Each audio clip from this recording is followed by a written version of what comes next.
नमस्कार मित्रांनो, ट्रॅक्टर अनुदानासाठी अर्ज केल्यानंतर लॉटरी कधी लागते आणि लॉटरीमध्ये निवड झालेल्या लाभार्थ्यांची यादी कशी बघायची याची माहिती या व्हिडिओमध्ये आपण घेणार आहोत। तसंच मित्रांनो, ट्रॅक्टर व्यतिरिक्त इतरही जी काही अवजारं आहेत त्यांच्याबाबत देखील आपण माहिती घेणार आहोत। मित्रांनो, ट्रॅक्टर अनुदानासाठी अर्ज केल्यानंतर लॉटरीमध्ये आपला नंबर लागावा यासाठी काही महत्त्वाच्या गोष्टी देखील मी या व्हिडिओमध्ये सांगणार आहे। मित्रांनो, आपण यापूर्वी ट्रॅक्टर अनुदानाच्या बाबतीत एक व्हिडिओ बनवला होता, ज्याच्या कमेंटमध्ये खूप लोकांनी प्रश्न विचारले होते की आम्ही ऑलरेडी अर्ज केला आहे पण अजून आमचा नंबर लागला नाही। काही लोकांना 1 वर्ष झालेलं आहे, काहींना 2 वर्ष झालेली आहेत अर्ज करून।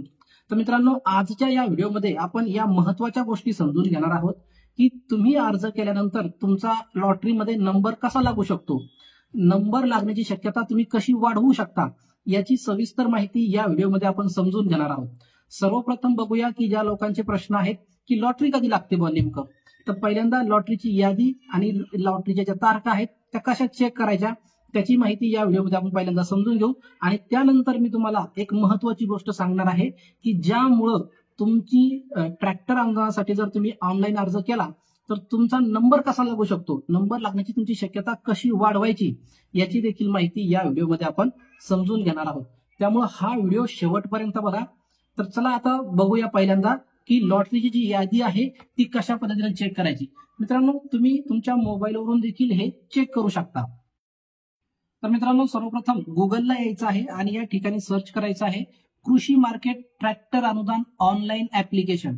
असं सर्च केल्यानंतर बघा तुमच्या समोर अशा पद्धतीची वेबसाईट येईल, ज्यामध्ये 1 नंबरलाच कृषी मार्केटची वेबसाईट आहे ट्रॅक्टर अनुदान ऑनलाईन ऍप्लिकेशन। या पेजवर तुम्हाला ट्रॅक्टरच्या संबंधित जे काही अपडेट असतील ते सर्व या ठिकाणी तुम्हाला पाहायला मिळतील।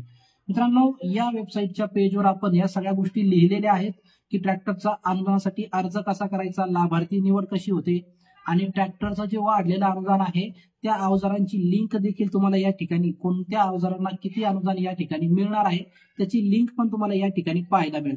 मित्रांनो, त्यानंतर 7 डिसेंबर 2023 ला कृषी विभागाचं जे पत्र आहे ते देखील तुम्हाला या ठिकाणी देण्यात आलेलं आहे। यानंतर पुन्हा एक 20 डिसेंबरला पुन्हा एक नवीन पत्र काढलं त्यांनी आणि हे पत्र रद्द ठरवलं आहे, तर ते देखील मी या ठिकाणी अपडेट करून देईल। मित्रांनो, ट्रॅक्टरसाठी ऑनलाईन अर्ज केल्यानंतर लॉटरीची जी लिस्ट आहे ती जर तुम्हाला पाहायची असेल तर याच पेजवर थोडं खाली आल्यानंतर लॉटरी लिस्ट नावाचा इथं एक ऑप्शन आहे, याच्यावर क्लिक केल्यानंतर तुम्ही लॉटरी लिस्टच्या पेजवर जाता।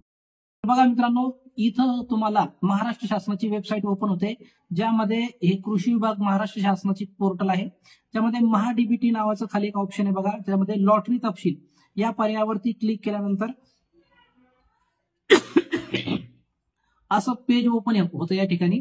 तर तुम्हाला इथं दस्तावेजाच्या प्रकारमध्ये महाडीबीटी लॉटरी लिस्ट हा पर्याय या ठिकाणी निवडून घ्यायचा आहे। बघा, लॉटरी लिस्ट या पर्यायावरती आपल्याला क्लिक करायचंय।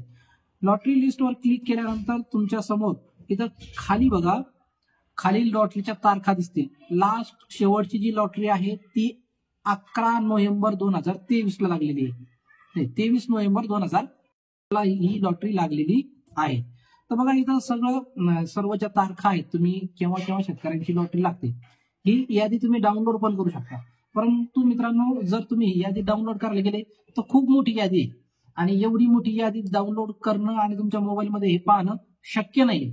त्यामुळं तुम्ही काय करू शकता की तुमचं लॉटरीमध्ये नंबर लागलाय का हे जर तुम्हाला चेक करायचं असेल तर सरळ सरळ महाराष्ट्र शासनाकडून ज्या ज्या शेतकऱ्यांनी अर्ज केलेले आहेत त्यांच्या मोबाईलवर मेसेज पाठवला जातो आणि तुम्हाला असं वाटत असेल की आपला मोबाईल बंद असेल, रिचार्ज संपला असेल, मेसेज आला नाही, तर तुम्ही काय करू शकता, सरळ सरळ तुम्हाला कुठे जायचं आहे, महाडीबीटीच्या पोर्टलवरती तुम्ही जिथे अर्ज केला होता तिथं लॉग इन करायचं आहे आणि मी अर्ज केलेल्या बाबी या पर्यायामध्ये तुम्ही इथं चेक करू शकता की तुमचा अर्ज नंबर लागलेला आहे का।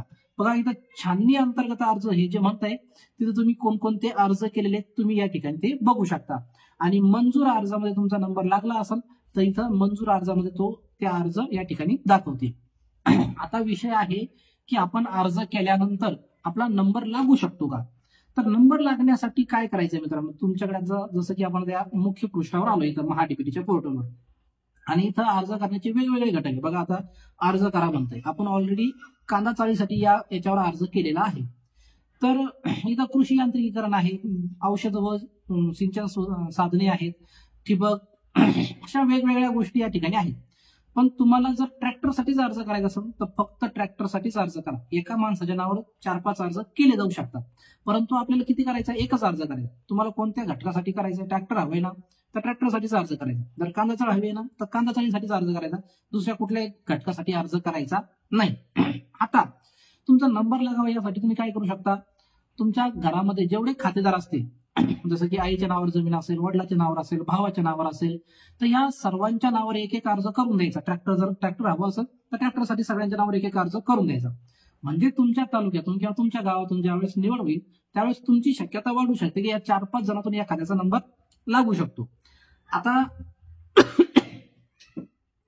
दुसरा एक महत्वाचा मुद्दा आहे की काही लोकांचा, माझा अनुभव या महाडीबीटीच्या पोर्टल बाबत असा आहे की ही गोष्ट खरी आहे की खोटी ती तुम्ही तपासून बघा.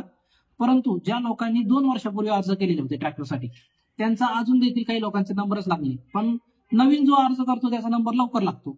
तर ही गोष्ट देखील तुम्ही ध्यानात घेऊ शकता. जर तुमची इच्छा असेल, तुम्ही आज अर्ज केला आणि या वर्षामध्ये तुमचा नंबर नाही लागला, तर तुम्ही काय करा, तुम्ही जो अर्ज सादर केला असेल तो डिलीट करा आणि पुन्हा नवीन अर्ज करा. ज्यामुळं तुमचं, आता लॉटरीच्या बाबतीत तुम्ही गोष्ट ध्यानात घ्या, इथं पारदर्शकता नाही लॉटरीमध्ये. शासनाची अशी कारभार आहे की लॉटरीच्या बाबत कशी लॉटरी निघते, शेतकऱ्यांना ते लॉटरीचं काही समजत पण नाही, कधी निघते, कोणाच्या देखरेखीमध्ये निघते हे कधीच समजत नाही. त्यामुळं कृषी विभागाच्या पोर्टलवर गेले आणि या ठिकाणी बघितलं की आता लॉटरी आपल्याला बघायची. लॉटरीची लिस्ट जर तुम्ही पाहायला गेली, समजा आता आपण महाडीबीटीच्या पोर्टल कृषी विभागाच्या पोर्टलवर आलोय आणि लॉटरी लिस्ट इथं जर क्लिक केलं आणि शोधा म्हटलं तर तुमच्या समोर लॉटरीची जी लिस्ट आहे ती पूर्ण महाराष्ट्राची लिस्ट येते. तुम्हाला या ठिकाणी तुमच्या तालुक्याची किंवा तुमच्या गावाची लिस्ट पाहता येत नाही. असं का? तर या ठिकाणी ह्या ज्या याद्या आहेत लॉटरीच्या, या पूर्ण महाराष्ट्राच्या देण्याऐवजी तालुका वाईज, ब्लॉक वाईज, मंडळ वाईज अशा द्यायला काय हरकत नव्हतं. इथं फिल्टर तुम्ही लावू शकता, तालुक्याचं तरी फिल्टर तुम्ही या ठिकाणी लावू शकता. कारण जास्त काही तालुके नाहीयेत पूर्ण महाराष्ट्रामध्ये, काही लाखो करोडो तालुके आहेत आणि ज्याचं फिल्टर आपल्याला लावता येत नाही, अशातला काही प्रकार नाही. म्हणजे या ठिकाणी आपण शंका घेऊ शकतो की यांच्या कारभारामध्ये थोडी पारदर्शकता कमी आहे. तर तुम्ही जर तुम्हाला लॉटरी लिस्टमध्ये नंबर लागावा अशी इच्छा असेल तर तुम्ही कृषी विभागाशी, कृषी सहाय्यकांशी एकदा संपर्क ठेवा, त्यांच्याशी संबंध बनवा. असं उघड आपण बोलू शकतो का? कसं? तर या गोष्टी तुम्ही या ठिकाणी चेक करून घ्या. मित्रांनो, मी सांगितलेली माहिती जर तुम्हाला आवडली असेल तर चॅनलला सबस्क्राईब करा. असेच नवनवीन माहिती आम्ही या चॅनलच्या माध्यमातून देण्याचा प्रयत्न करू. तर धन्यवाद. पुन्हा भेटू अशाच एका नवीन व्हिडिओमध्ये. तोपर्यंत जय महाराष्ट्र.